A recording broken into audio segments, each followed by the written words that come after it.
I want you to do something for me right now.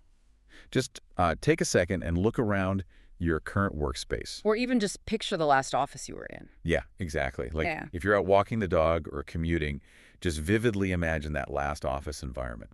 Really picture it. You know, the glow of the overhead lights, maybe that faint chill when the air conditioning kicks on. Right. And you're sitting on this carefully selected piece of furniture. You can feel the fabric of the mesh against your back. We are just constantly surrounded by these highly engineered, deeply considered physical choices. Oh, 100%. Everything is deliberate. But what about the one element that can absolutely make or break your entire workday?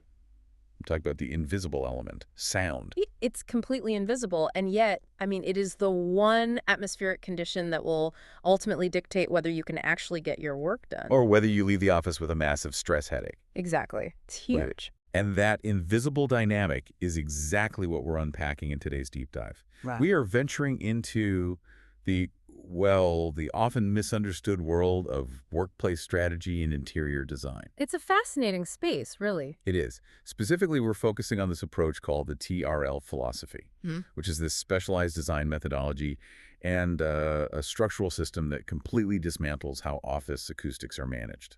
Or, honestly, how they're usually entirely mismanaged in modern architectural design. Yeah, mismanaged is probably the better word there. It really is a systemic failure across the industry. There's this fundamental disconnect between how a space looks on a two-dimensional floor plan and how it actually functions when it's, occupied by living, breathing, talking humans. So our mission today is to figure out exactly why that happens.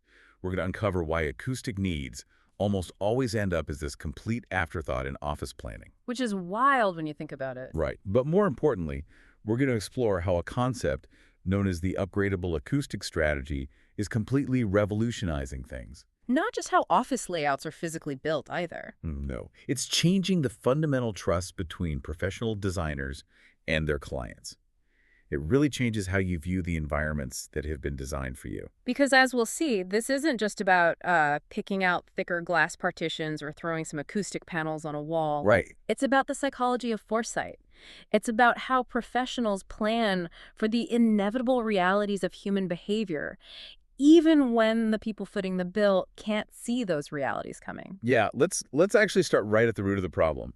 That blind spot in office planning. Okay, yeah. When a client, say, like a tech startup or a mid-sized law firm, when they decide to build out a new office, their minds immediately go to a very specific checklist. The visual stuff? Totally. Yeah. They think about the HVAC system so people aren't sweating.